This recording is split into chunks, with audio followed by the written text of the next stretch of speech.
standard niya sa judgment.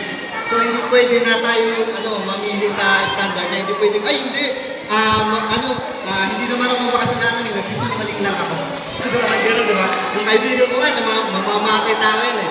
Feeling ko, mapupunta ako sa langit kaysa sa kanya. So hindi gano'n.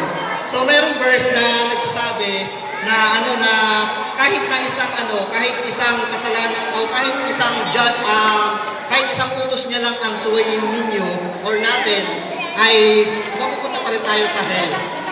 Diba? So, sino bang gusto sa hell? Tumaas.